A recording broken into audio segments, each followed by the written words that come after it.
और शुरुआत कर रहे हैं इस वक्त की बड़ी खबर के साथ। दक्षिण लेबनान में इजरायली सेना का एक्शन जारी है। हिजबुल्लाह के ठिकानों को टारगेट किया गया है। इजरायल के रक्षा मंत्री कात्ज का बड़ा बयान आया है। दक्षिणी लेबनान में लिटानी नदी तक नियंत्रण चाहता है इजरायल। दक्षिणी लेबनान के बड़े हिस्से पर नियंत्रण की योजना है। कात्ज ने स्पष्ट तौर पर यह बता दिया है और उसी क्षेत्र में आगे बढ़ते हुए भयंकर स्ट्राइक हिजबुल्लाह के ठिकानों पर इजरायल की तरफ से किया गया है।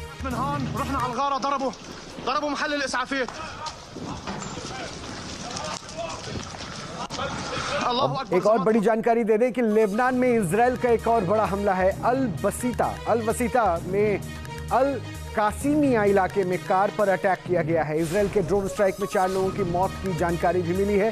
डेरी किफा इलाके में भी ड्रोन अटैक हुआ है।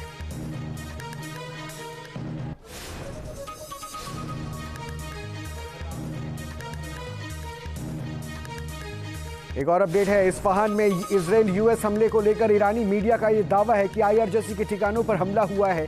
ईरानी मीडिया ने कहा है नुकसान को लेकर अभी जानकारी नहीं मिली है। इस हमले में कई घायल हुए हैं और यहां इस बारे में अभी तक जानकारी की कमी है। इस्फहान में ईरान का परमाणु संयंत्र भी है। आईआरजीसी के कई ठिकानों पर हमला करने का दावा ईरानी मीडिया की तरफ से किया गया। हमला इजरायल और यूएस की तरफ से किया गया। ये बताया जा रहा है कि आईआरजीसी का इस्फहान में जो सेंटर है वहाँ परमाणु संयंत्र भी है और वहाँ पर हमला किया गया है। हालांकि किसी तरह के हताहत होने की जानकारी अभी तक पुष्ट नहीं हो पाई है।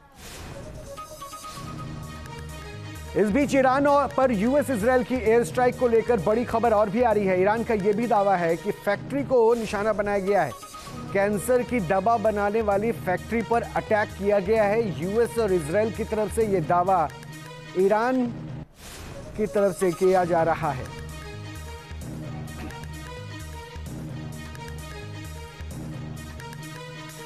एक और अपडेट है। दुबई में एक बार फिर से हमले की खबर मिल रही है। एयर डिफेंस सिस्टम ने हमले को हालांकि नाकाम किया है। हमले को नाकाम करने के दौरान मिसाइल का मलबा गिरा है। मिसाइल का मलबा गिरने से 4 लोग घायल हो गए हैं।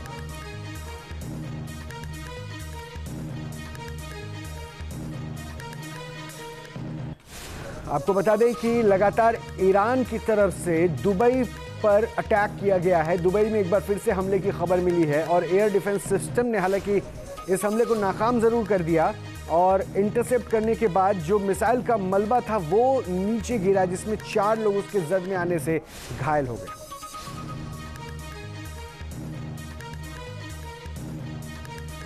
तो ईरान ने इजरायल को दहलाने के लिए क्लस्टर वॉरहेड वाली मिसाइल से प्रहार किया है। आईआरजीसी के काउंटर अटैक के जरिए तेल अवीव और हाइफा को निशाना बनाया।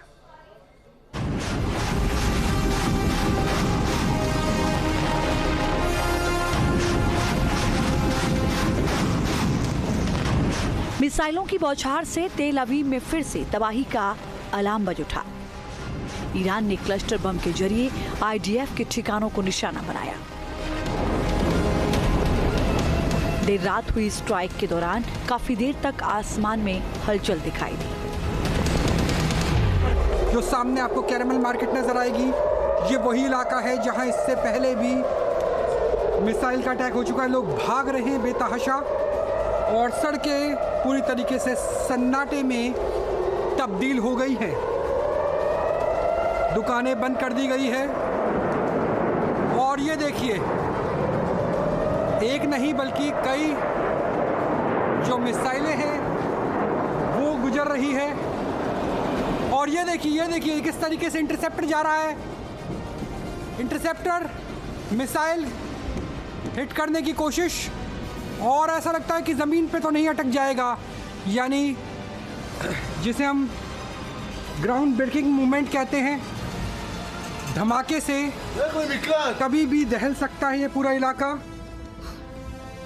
कई इंटरसेप्टर्स का इस्तेमाल किया गया है। इसका अर्थ यहाँ पर ये हो जाता है कि मल्टी वॉर है। और धमाका बहुत पास में धमाका हुआ है।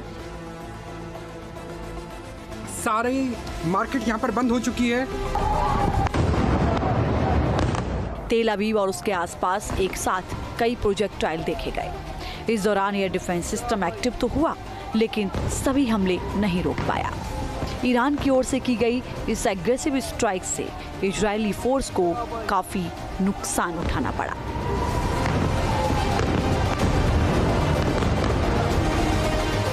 और ये देखिए interceptors, they are multiple interceptors जो नजर आ रहे हैं हमें यहाँ से, और कभी भी आसमान पे धमाका हो सकता है।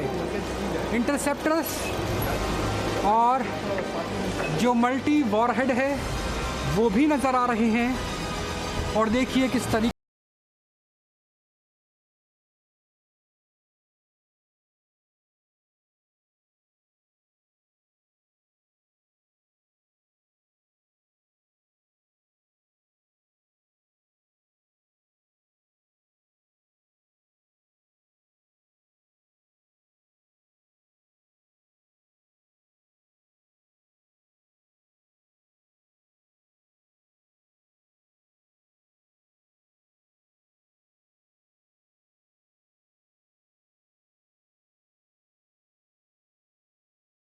एरोस में से किसी एयर डिफेंस सिस्टम ने